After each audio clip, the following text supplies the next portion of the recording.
یہ غلام نہیں تھے. حضرت سمیہ تو کنیز تھیں لیکن یاسر غلام نہیں تھے. ان کی کہانی یہ ہے، واقعہ یہ ہے کہ یہ بہت نیک آدمی تھے. یاسر یمن کے باشندے، انہیں کو خواب میں بشارت ہوئی کہ نبی کا ظہور ہونے والا ہے مکے میں، جاؤ شاید ان کے قدموں تک پہنچ جاؤ. جیسے حضرت سلمان فارسی کی بات میں نے آپ کو بتائی، وہ تو خواب کی بشارت نہیں تھی، وہ ان کے غور و فکر کا معاملہ تھا. انہوں نے وہ جو آگ کی پوجا پاٹ ہے اس کو چھوڑا اور سفر کیا، اور پھر انہیں خبر دی ایک راہب نے کہ کھجوروں کی سرزمین میں آخری نبی کا ظہور ہونے والا ہے، جاؤ شاید قسمت یاوری کرے. انہیں خواب آیا تھا. یہ یمن سے ترک وطن کر کے مکے آ گئے.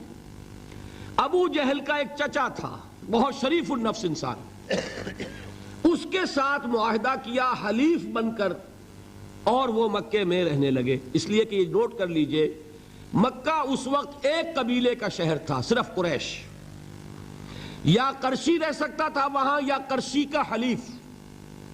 اگر کسی کے ساتھ اس کی، جیسے آپ کو معلوم ہے یہاں کاروبار وغیرہ کرنے میں سعودی عرب میں شراکت جو ہے وہ کسی لوکل سعودی کے ساتھ ہوگی تو آپ کر سکتے، وہ کفیل ہے، ورنہ آپ کچھ نہیں کر سکتے. اسی طرح کی بات وہاں تھی کہ اگر تو کسی قرشی نے آپ کو امان دی ہوئی ہے تو آپ رہ سکتے ہیں مکے میں، ورنہ نہیں. یا تیسرے قرشی کا غلام، غلام تو ملکیت ہی ہے اس کی، جیسے بھیڑ بکری ہے کسی قرشی کی اسی طرح اس کے غلام ہے. یہ تین کیٹیگریز تھی انسانوں کی مکے میں. اسی کو نوٹ کیجئے کہ جو بیچارے غلام تھے وہ سب سے زیادہ ستائے گئے، اس لیے کہ غلاموں کے تو حقوق ہی کوئی نہیں تھے.